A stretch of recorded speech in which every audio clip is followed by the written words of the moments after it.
That One Movie Podcast. TOMP. Yeah, so really the big thing this week, and we don't have a ton of news aside from this, it's the writers' strike.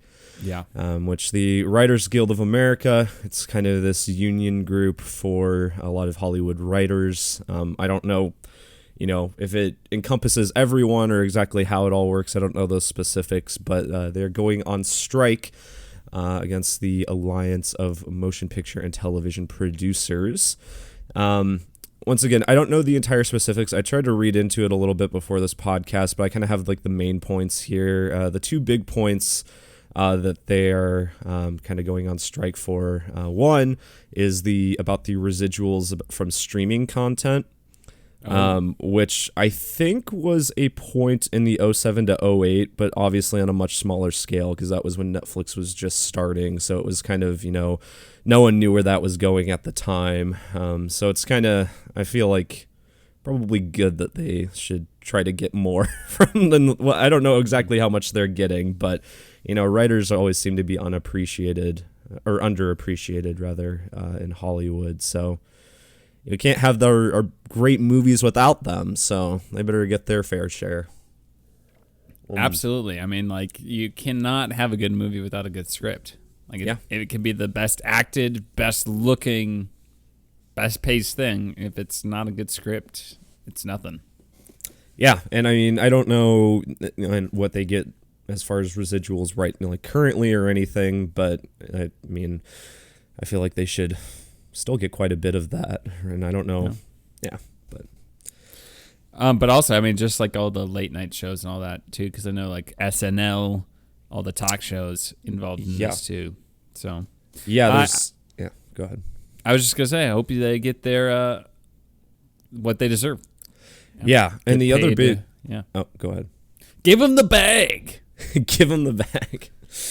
The other kind of big point that I saw, which honestly, I mean, don't get me wrong, I want them to get their fair share of money and everything. I think I'm a little more interested personally in what comes out of this part, though, is the use of AI in script writing. Oh, yeah. Because the Writers Guild, and this very broadly kind of what they're looking for, from what I understand, is they want it to be established that AI can only be used for research and to help facilitate ideas, but not replace writers in the writer's room. So, I mean, to me, I think that's great. I think that's, if they're getting on that right now, this is the perfect time to be, having a discussion about that before it gets a little more out of hand or anything. But yeah, I'm really interested to see what comes out of that part. Yeah, I mean, that is interesting, especially just because Emily and I were talking on a walk yesterday about, she's like, well, just like how college kids, you don't even need to write a paper anymore. You just plug it into ChatGPT. She's like, well, but could it write a 20-page Spanish essay for me? I'm like, well, if it can't, it will be able to soon. Because, I mean, it's just crazy, the technology and how it's progressed. Yeah, I mean, it's really, I mean, the line is blurring, right? Of what is original and what is not. Even if you do use it as a tool, wow, where does the line end? What constitutes using it kind of as a tool for idea generation rather than full on replacing the writers, even with the writers themselves. You are controlling it and you're inputting it, but who knows? I mean, very, very interesting conversation. I don't know where all those things should be defined, or I don't know if anybody does know. Interesting question, and it's a good segue to tell you, Holden, that I am replacing you with an AI co-host. Oh, nice. Yeah. And they have a better video background. I wonder if there's enough recordings of us for the podcast for there to be a good AI double, right? Absolutely. You think so? Yeah. Well, I mean, we're drawing in on 200 episodes, so that's at least 300 hours of our recording voices. That's Absolutely. Great. I can't wait for that to be used against me in the future somehow. Well, yeah, I'm replacing you. I'm replacing both of us, actually. Oh, okay, yeah, we'll just use AI and then we'll reap the reward. Yeah. Holden probably would have liked Guardians of the Galaxy. He's a Marvel shill. So create a 1.5 hour podcast. I wonder if an AI would be able to like guess how I feel about a movie after listening, like examining all of our podcasts. They already do that, Holden. It's called like Netflix recommendations and whatnot. That's YouTube true. knows. Mm-hmm. Google knows, Holden. Look, writer's strike, it's not a good situation. Hopefully they get the bag. Give them the bag. So I don't know what to give it. A Bergeron, I guess. Hopefully they get Bombadil, that it had to come to this. Yeah, it's kind of, you can kind of look at it multiple ways. I almost want to say Brokaw, that they're, good that they are doing this, and they deserve to, get more stuff. But yeah, I don't know. It's kind of just, I think, I'll go Bergeron just to average it out. There we go. I'll go Bergeron too, because it's really just all three in one. But kind of more other things related to the writer's strike. There are some, productions that have been affected by this, obviously. Most, as you mentioned, late night shows, pretty much, like most late night shows are affected by this, which makes sense. They're written, pretty on the fly and everything. So if you don't have writers, it's very hard. I know SNL, like the last 2 episodes of its season got canceled just because of it. Stranger Things paused production because of it. Blade as well. God, poor Blade, that movie. We'll see how that is when it comes out. Right after the writer was just announced last week. But actually, most Disney shows and stuff are still going. Disney has kind of taken a stance and told showrunners to still show up. And they're like, if the Writers Guild of America finds you, or threatens to fine you, suck it up. That's basically what they said. So, good old Disney. Gotta love them for that, huh? You better show up. Classic Disney. What a great monopolistic organization. Yeah. Union busting. Great for Disney to just continue to add on to their wonderful reputation of treating their workers well, specifically their theme park workers. I think go ahead. I was just going to add, I think that probably the most interesting aspect of the Disney shows that are still in production is Andor, because Tony Gilroy said he finished the last script mere days before the writer's strike, and he said it wasn't even he was trying to rush it out or anything, but he's apparently still working on Andor right now, but he's technically only doing producing stuff right now. He's trying to, or he at least officially stay away from the writing aspect for the Writers Guild and everything. But he's still he's still working on it currently, but just not for his writing duties. It's fine, guys. It's fine. I'm rewriting these scripts as a producer. Yeah, these are producer notes. Creator. Yeah. I think House of the Dragon is also going full steam ahead, but their scripts were done.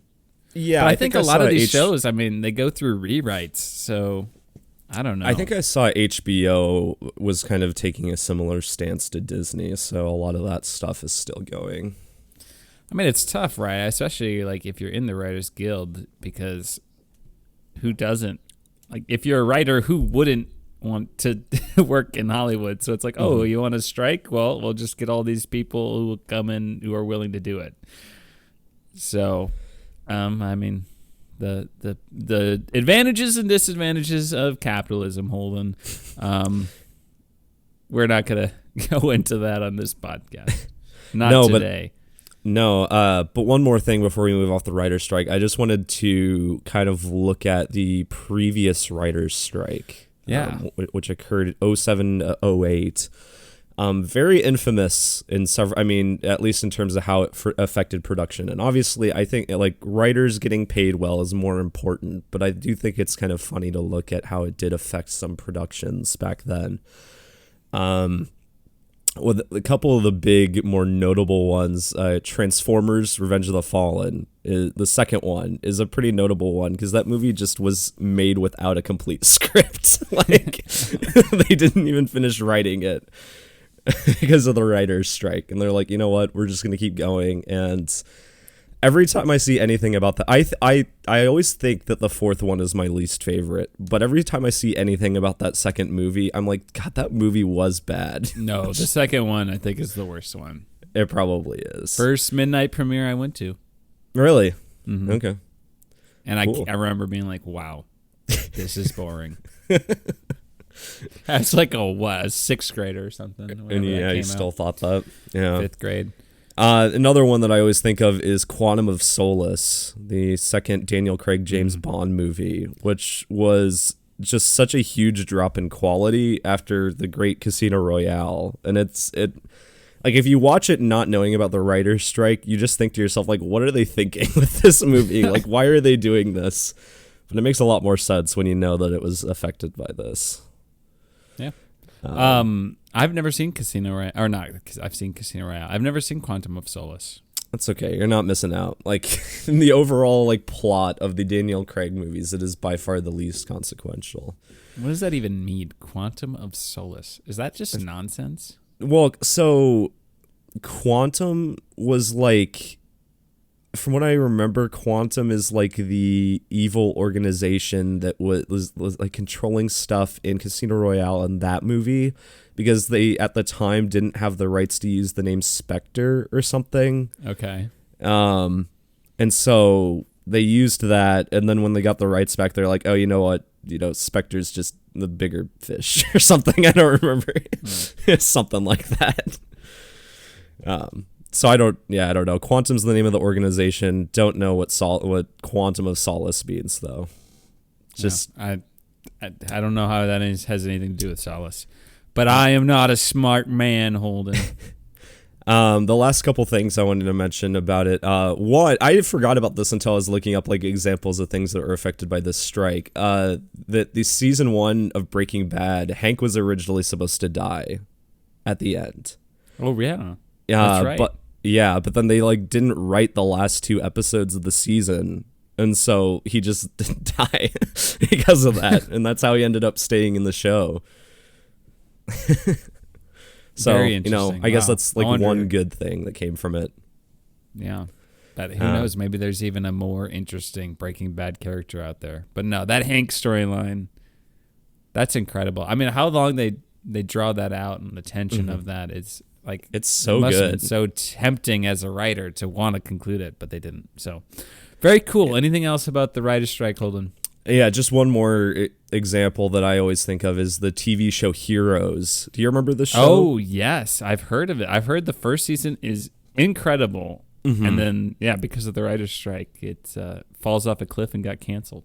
This is like one of the only ones I remember like at the time kind of experiencing, and not because I didn't actively watch it, but my dad did, and I just remember him talking about like how like it just fell off a cliff after that first season, and it's just such a shame. Like, I think it lasted 3 seasons, but it had so much promise, and then it just was not good after that. So, but anyway, yes, that's all I have about the writer's strike, Jimmy. We can move on to other news. That One Movie Podcast.